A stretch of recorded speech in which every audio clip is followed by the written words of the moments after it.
नमस्कार। आज हम एक बहुत ही संवेदनशील और कह सकते हैं कि एक गहरे सवाल पर बात करने वाले हैं, इच्छा मृत्यु।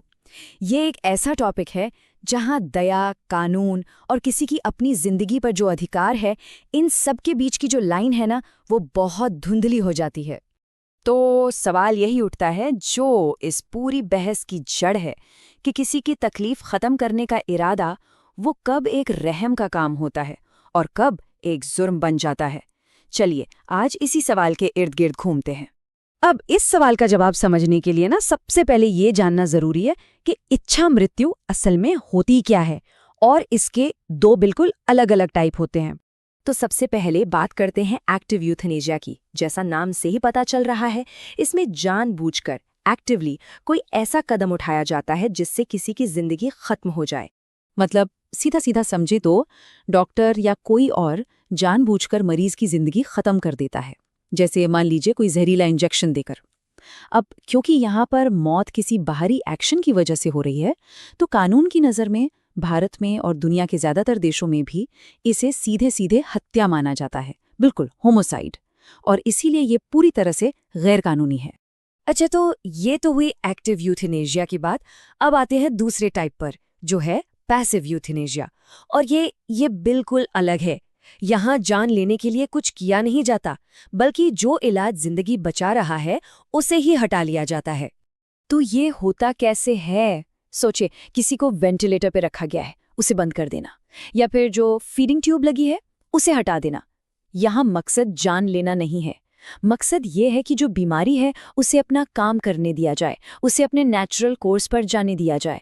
और हाँ, ये सिर्फ तभी हो सकता है जब डॉक्टर ये कह दे कि अब मरीज के ठीक होने की कोई भी उम्मीद नहीं बची है। और एक और जरूरी बात, भारत में इसकी इजाजत है, लेकिन बहुत ही ज्यादा सख्त गाइडलाइंस के साथ। तो अब दोनों के बीच का फर्क एकदम साफ हो गया होगा, है ना? देखिए, एक्टिव में जान लेने के लिए कुछ दिया जाता है, कोई घातक चीज, जबकि पैसिव में जो सपोर्ट सिस्टम है उसे बस हटा लिया जाता है। एक का मकसद है तुरंत मौत और दूसरे का मौत को नेचुरली होने देना। और सबसे बड़ा फर्क कानूनी है। भारत में एक्टिव यूथनेशिया पूरी तरह इलीगल है, बैन है, पर पैसिव यूथनेशिया कुछ खास हालातों में लीगल है। तो चलिए अब जरा भारत के कानूनी नजरिए को और थोड़ा करीब से देखते हैं, क्योंकि असली कहानी तो यहीं छिपी है। देखिए, भारत का कानून इस मामले में एकदम क्लियर कट है। एक्टिव यूथनेशिया नहीं, बिल्कुल नहीं, ये सख्त तौर पर गैर कानूनी है। इसे हत्या ही माना जाता है, बात खत्म। लेकिन पैसिव यूथनेशिया की कहानी अलग है।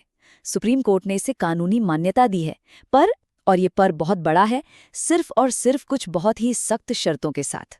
तो सवाल उठता है कि ये जो शर्तें हैं, ये जो प्रक्रिया है, इसे कंट्रोल कैसे करते हैं? यहीं पे एंट्री होती है एक बहुत ही ज़रूरी लीगल डॉक्यूमेंट की, जिसे कहते हैं लिविंग विल। अब ये लिविंग विल क्या चीज़ है?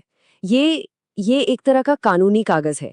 इसमें कोई भी इंसान, जब वो पूरी तरह से स्वस्थ है, अपने होशो हवास में है, ये लिख सकता है कि देखो, अगर भविष्य में मैं कभी ऐसी हालत में पहुंच जाऊं जहां से मेरे ठीक होने का कोई चांस ही ना हो, तो प्लीज मुझे मशीनों के सहारे, मतलब वेंटिलेटर वगैरह पर जिंदा मत रखना। तो एक तरह से ये जो डॉक्यूमेंट है, ये किसी इंसान को ये ताकत देता है कि वो अपने आखिरी पलों के बारे में पहले से फैसला ले सके, और वो भी कानून के दायरे में रहकर। ये इस बात को पक्का करता है कि उनकी इच्छा का सम्मान हो, तब भी जब वो खुद अपनी इच्छा बताने की हालत में ना हो। तो कुल मिला के कहानी ये है कि भारत में इच्छा मृत्यु को लेकर कानून बहुत साफ है। किसी की जान लेना जुर्म है, लेकिन कुछ शर्तों के साथ जिंदगी को अपने आप खत्म होने देना एक अधिकार भी है। और लिविंग विल इसी अधिकार को इस्तेमाल करने का एक जरिया है। पर सवाल अब भी वही है, आखिर इस पूरी प्रक्रिया को कंट्रोल करने वाले वो नियम कानून, वो गाइडलाइंस असल में हैं क्या? और क्या वो सच में काम करते हैं? ये वो सवाल है जिस पर बहस आज भी